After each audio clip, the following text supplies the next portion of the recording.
자, 여러분들을 주님의 이름으로 축복합니다.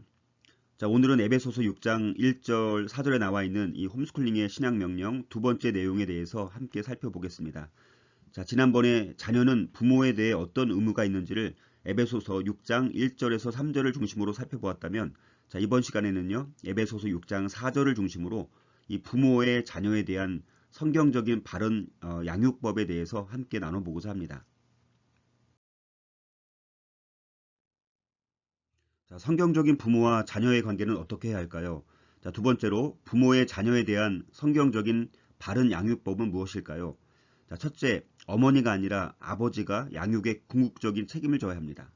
자, 세상의 도덕은 보통 자녀의 효도에 대해서는 엄격하게 강조하지만, 자, 부모가 자녀에 대해 해야 할 일에 대해서는 거의 침묵을 하고 있습니다.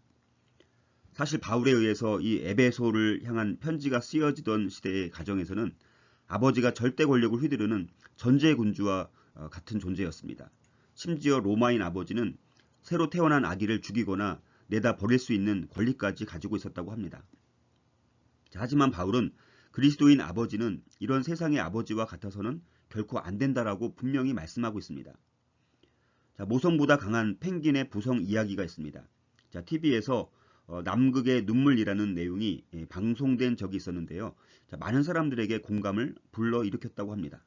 자, 특히 얼음 대륙의 황제편이 많은 사람들의 관심을 끌었습니다. 자, 그 이유 중에 하나는 이 황제 펭귄들의 위대한 부성을 보여주기 때문입니다. 자, 남극의 겨울에는 영하 60도의 끔찍한 추위가 찾아온다고 합니다. 황제 수컷 펭귄은 이 혹한 속에서 알을 품어 새끼를 부화시킵니다. 자, 수컷은 백가죽 안에 이 베란낭에 알을 넣고 품어 안는데, 이 알을 암컷으로부터 넘겨받을 때 정말 그 펭귄들의 짧은 다리로 알을 안전하게 받으려고 정말 무척이나 애쓰는 모습을 보면 정말 감동적이지 않을 수가 없다는 것이죠. 자, 수컷은 수분 유지를 위한 눈 말고는 아무것도 먹지 않은 채 무려 2달간이나 알을 품는다고 합니다. 자, 그리고 알이 태어나면서부터도 고생의 연속입니다. 자, 새끼가 얼어 죽지 않도록 정성껏 품에 안아 지켜야 합니다. 자, 그리고 수컷 펭귄은 새끼에 대한 집착이 너무 강해서 새끼들이 죽어도 며칠 동안 품에 안고 있는다고 합니다. 자, 심지어는 잃어버린 알을 잊지 못해서 알 대신에 심지어 이 얼음 덩어리를 품기도 하는 장면에서는 정말 우리들에게 눈물을 머금게 만들기도 합니다. 자, 에베소서 6장 4절은 아비드라라는 말씀으로 시작이 됩니다.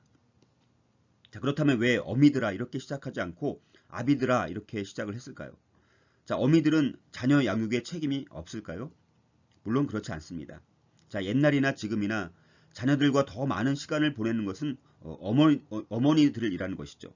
그래서 우리는 아주 자연스럽게 자녀 양육의 책임이 어머니에게만 있다라고 인식하기가 너무나 쉽습니다. 자, 그런데 성경은 이런 전통적인 인식의 패러다임을 깨고 자녀 양육의 궁극적인 책임이 바로 아버지에게 있다라고 분명하게 가르치고 있는 것입니다. 자, 성경의 교훈처럼 하나님께서 한 가정에서의 지도력을 가장들에게 주신 것이라면 자녀 양육을 포함하여서 가정에서 일어나는 모든 일에 궁극적인 책임, 즉 1차적 책임이 바로 리더인 아버지에게 있는 것입니다. 자, 그렇다면 가정에서 이 아버지, 이 부모님의 가장 큰 역할은 무엇일까요? 자, 이미 언급한 바가 있는데요. 침례 요한이 예수님을 위한 선구자였듯이 부모, 특히 아버지는 자녀들에게 있어서 예수님의 선구자 역할을 해야 합니다. 자, 선구자는 어떤 사람입니까? 자, 선구자는 다른 사람들보다 앞서 나가는 사람들입니다. 자, 이런 측면에서 침례 요한은 아버지들의 전형적인 모델이라고 할 수 있습니다. 자, 아버지는 아이들에게 있어서 하나님의 사랑의 대리인입니다.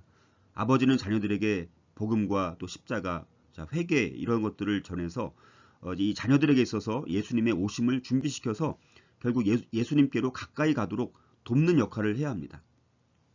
아버지는 예수님께로 우리 자녀를 보내는 역할을 해야 하는 것입니다. 아버지는 특히 자녀의 정체성에 많은 영향을 끼친다고 합니다. 아버지가 자녀의 마음을 채워주지 않으면 자녀들은 다른 대상을 찾게 되어 있습니다. 자, 그런데 찾는 그 대상이 문제 있는 대상이라면 이것은 사실 보통 문제가 아니겠죠. 자, 그러므로 중요한 것은 아버지들은 아버지의 마음을 자녀들에게로 돌이켜서 자녀들의 마음 또한 아버지에게로 돌이키도록 해야 합니다. 자, 그래서 구약의 제일 마지막 말씀인 말라기 4장 5절과 6절에서 이렇게 말씀하고 있습니다. 자, 보라, 여호와의 크고 두려운 날이 이르기 전에 내가 선지자 엘리야를 너희에게 보내리니 그가 아버지의 마음을 자녀에게로 돌이키게 하고 자녀들의 마음을 그들의 아버지에게로 돌이키게 하리라. 자, 돌이키지 아니하면 두렵건대 내가 와서 저주로 그 땅을 칠까 하노라 하시니라. 자, 이 말씀을 보면 특히 아버지와 자녀의 관계가 어떻게 회복해야 할지를 말씀해 주고 있습니다.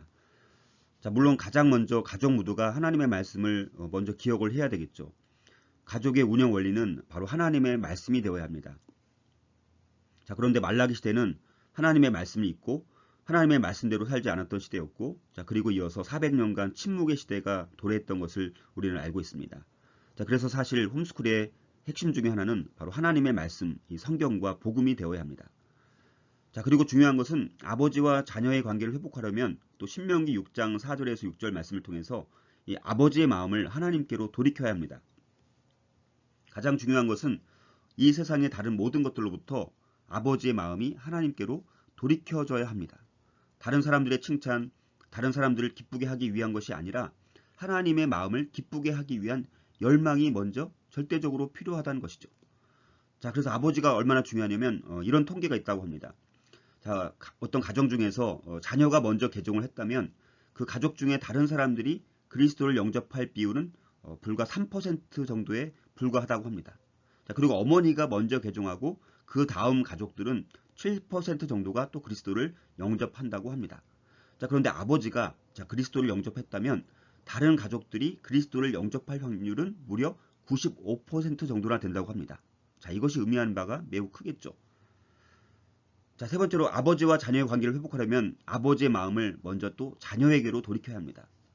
자, 홈스쿨링의 핵심 중에 또 하나는 아버지의 영적인 책임입니다. 다시 말해서 영적 제사장의 역할 회복이 매우 중요하다는 것입니다. 아버지가 마음을 하나님께로 돌리면 자녀들이 하나님께로 돌린 아버지의 마음을 압니다. 자, 그리고 하나님의 마음이 자녀들에게 향한 것처럼 아버지들의 마음도 자녀들에게 향해야 한다는 것이죠. 자, 자녀들을 그래서 우리가 부지런히 가르치라고 했는데요. 이 말은 하나님의 말씀을 가르치는 일에 있어서는 절대로 휴가를 갖지 말라는 것입니다. 자, 그러니까 모든 기회를 이용해서 아버지의 마음이 하나님께로 돌아갔으며 또 아버지의 마음이 자녀들에게로 돌아간 것을 분명하게 보여줄 수 있어야 한다는 것이죠.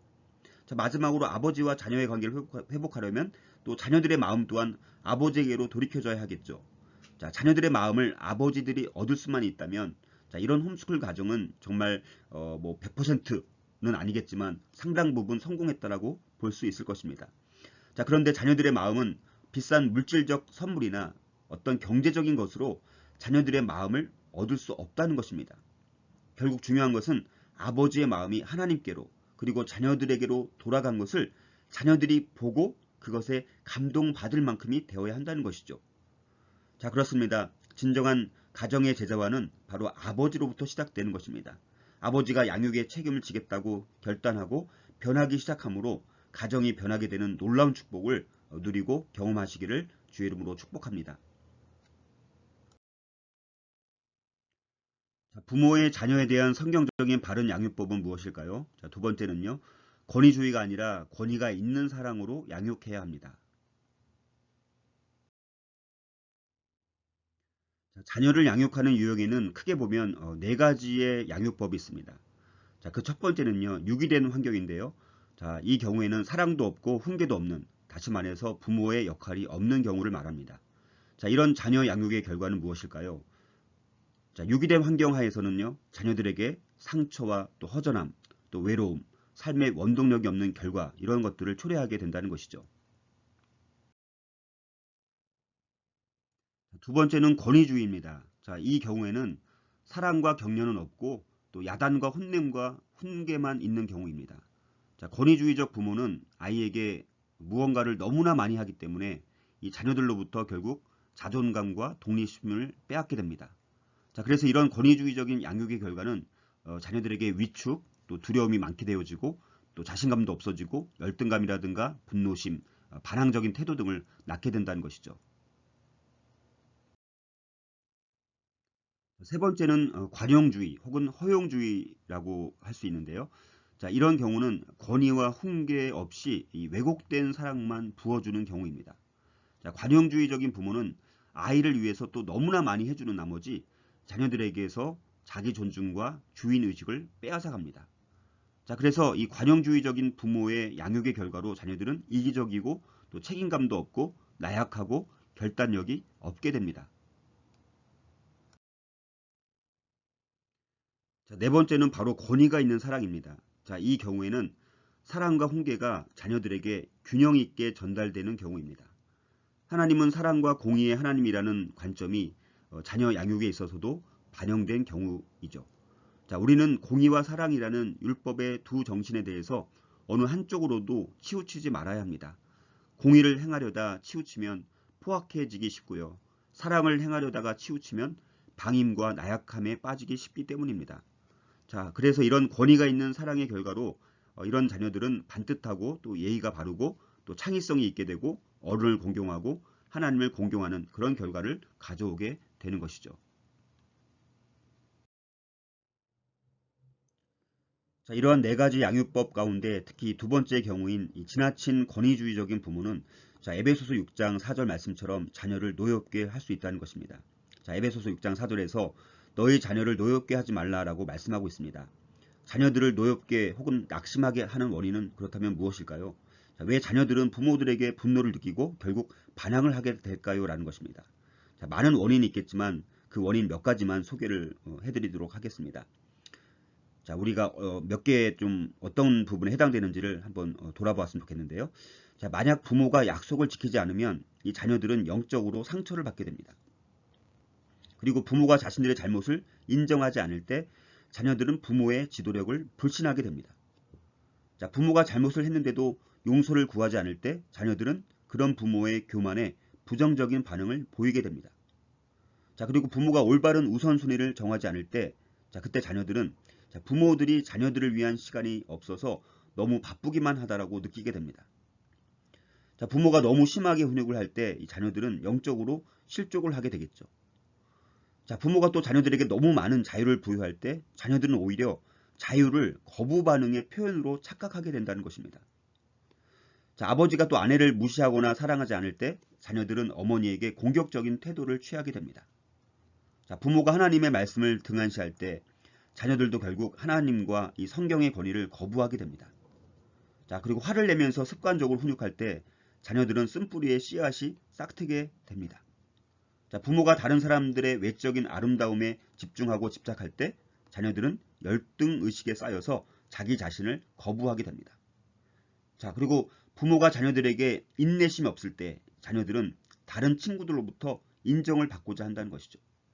자, 만약에 이런 원인들이 우리에게 아마 있을 것인데요. 자, 이런 것들을 우리가 다시 한번 돌아보면서 자녀를 노엽게 한 행위에 대해서 먼저 하나님께 우리가 회개하는 시간을 가져야 되고요. 또한 자녀들에게도 용서를 우리가 구해야 하는 것입니다. 자, 특히 권위와 관련하여서 성경적인 권위의 원리가 매우 중요하다는 사실을 우리가 기억을 해야 되는데요.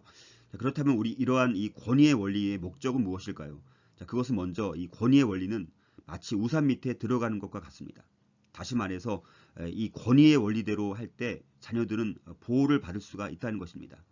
자, 그리고 두 번째로는 권위의 원리대로 따를 때 자녀들은 공급을 받을 수가 있습니다. 자, 이것은 다시 말해서 하나님의 공급을 받을 뿐만 아니라 부모와 또 다른 권위자들의 공급을 받을 수 있다는 말입니다. 자, 그리고 마지막으로 권위의 원리대로 순종할 때 방향을 제시받을 수 있다는 거예요. 다시 말해서 순종하는 자녀들은 이 지혜로운 상담을 받을 수 있을 뿐만 아니라 자, 결국에는 하나님은 순종하는 자의 앞날을 인도하신다는 사실이죠. 우리의 권위 체계로는요, 다음과 같은 것들이 있겠죠. 하나님이라든가 부모, 우리 선생님, 교회 지도자, 정부, 혹은 남편, 상사. 자, 이런 경우가 권위 체계라고 볼 수가 있습니다. 자, 그러므로 무엇보다도 부모는 건강한 권위로 자녀를 가르치고 자녀들을 인격적으로 대우해야 합니다. 자녀들의 눈높이가 되어서 그들의 말을 들어주고 이해하려고 해야 하는 것이죠. 자녀들에게는 부모다운 부모가 절대적으로 필요합니다. 자, 부모들은 사랑을 담은 권위로 자녀를 가르치는 일을 결코 망설이지 말아야 합니다. 그리고 이 모든 것은 하나님을 닮은 사랑과 또 성령 충만함으로부터 우러나와야 하는 것입니다. 그리고 부모는 무엇보다 자기 자신을 자녀들에게 줄 수 있어야 합니다. 자, 부모는 그래서 하나님의 권위를 대변하는 자들로서 있다는 것이죠.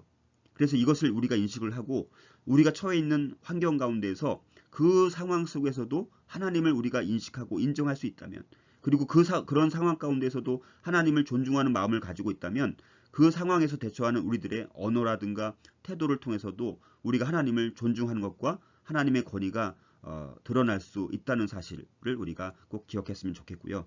자, 그래서 그렇습니다. 부모는 자기 자신을 희생적으로 아이들에게 줄 수 있어야 합니다. 바로 우리 주 예수 그리스도처럼 말이죠.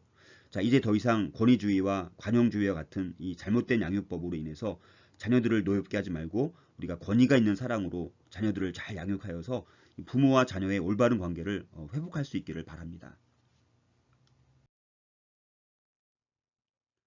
부모의 자녀에 대한 또 다른 성경적인 바른 양육법은 무엇일까요? 자, 마지막입니다. 셋째, 세속적 세계관이 아니라 성경적 세계관으로 양육해야 합니다. 저는 직장 생활을 하다가 하나님의 부르심을 받고 신학대학원에서 신학 공부를 하기에 앞서 일반 대학에서 전공인 이 교육학을 4년간 공부했습니다. 그리고 직장에서 전문적인 직장인을 가르치는 강사로 6년을 또 섬기기도 했습니다. 자, 그리고 신학대학원과 일반 대학원에서 신학을 또 5년간 공부했습니다. 그리고 목양과 이 홈스쿨 사역으로 10여 년을 섬겼어요.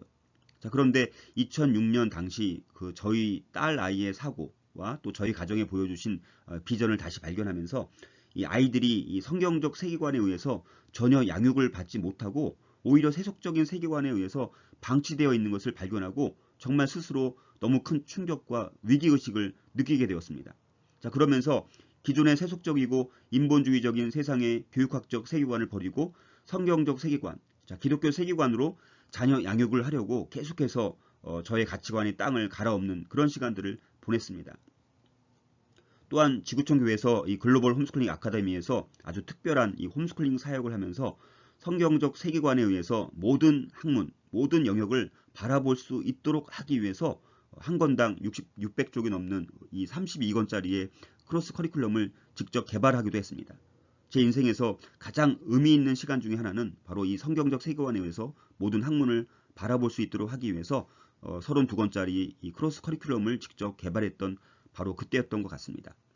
자, 우리가 그리스도인이라고 해도 사실 우리 안에 너무나 많은 세속적 세계관이 들어와 있어서 우리는 스스로도 성경적 세계관에 기초해서 사고하고 행동하는지 아니면 세속적 세계관에 기초해서 사고하고 행동하고 있는지조차 우리는 사실 분별하지 못하고 있다는 것입니다. 자, 그런데 에베소서 6장 4절 하반절에서 오직 주의 교훈과 훈계로 양육하라라고 말씀하고 있습니다. 자, 주의 교훈과 훈계로 자녀를 양육하는 일은 하나님의 말씀인 성경의 지속적인 사용이 없이는 절대로 불가능합니다. 성경을 알고 또 하나님이 뜻하신 대로 그 성경을 활용하는 일은 그리스도인 부모로서 감당해야 할 의무라는 것이죠. 원래 어린아이를 가르친다고 하는 이 교육학, 페다거지는 이 교육학이라는 말이 바로 여기 나오는 이 교훈이라는 말에서 나왔는데요. 자, 그것은 어린 아이들을 바로 세우는 활동을 교훈이라고 번역을 했습니다. 자, 그리고 훈계라고 하는 것은 가르침, 인스트럭션인데요. 자, 여기서 사용된 이 교훈과 훈계, 그리고 양육이라는 단어는 모두 적극적인 훈련의 의미를 담고 있는 말들입니다. 자, 그러니까 다시 말해서 자녀 양육이라는 것은 저절로 그냥 되는 것이 아니라 반드시 훈련으로 되는 것입니다. 자녀 양육은 부모가 자녀를 낳고 데리고만 있다고 해서 저절로 자연적으로 되는 것이 아니라 부모가 적극적인 교육의 비전을 갖고 양육할 때에만 비로소 우리 자녀들은 하늘을 나는 비전의 주인공들로 자라가게 될 수 있는 것입니다. 자, 어떤 면에서 이 자녀들이 어릴 때에는 매를 댈 수도 있습니다. 자, 그러나 점점 자녀들이 커가면서 매를 댈 수가 없게 되겠죠. 자, 부모가 매를 댈 때를 보면 어떤 면에서는 부모의 화 때문에 또 매를 댄 적이 많이 있을 거예요. 자, 그러나 자녀들이 청소년이 되면 이제는 매를 대려고 해도 매를 댈 수도 없고요. 결국 말의 매로 교훈을 하는 수밖에 없게 된다는 것이죠. 자, 그런데 주의 교훈과 훈계로 양육하라 이렇게 말씀하고 있습니다. 자, 그러므로 부모가 먼저 주님의 본을 따라가고 주님께 순종하고 주님의 말씀을 쫓아가는 모습으로 자녀를 기를 뿐만 아니라 주님의 관용하심과 너그러우심과 또 주님의 교훈으로 그 마음을 배우고 그 교훈으로 가르쳐야 합니다. 자, 그리고 부모로서 먼저 성경이 가르치는 이 성경적 가치관과 세계관을 익숙하게 내면화시켜야 합니다. 그리고 동일한 가치관을 아주 일관성 있게 자녀들과 함께 나누고 또 말과 행동으로 가르쳐야 한다는 것이죠. 자, 그때 비로소 우리는 우리의 자녀들이 주의 교훈과 훈계로 자라나고 있다라고 고백하게 될 수 있다는 것입니다. 자, 저와 여러분이 바로 이 귀한 일에 헌신할 수 있기를 바라고요. 그리고 이 귀한 일에는 반드시 부모의 수고와 희생이 반드시 따른다는 것을 꼭 기억하시기 바랍니다.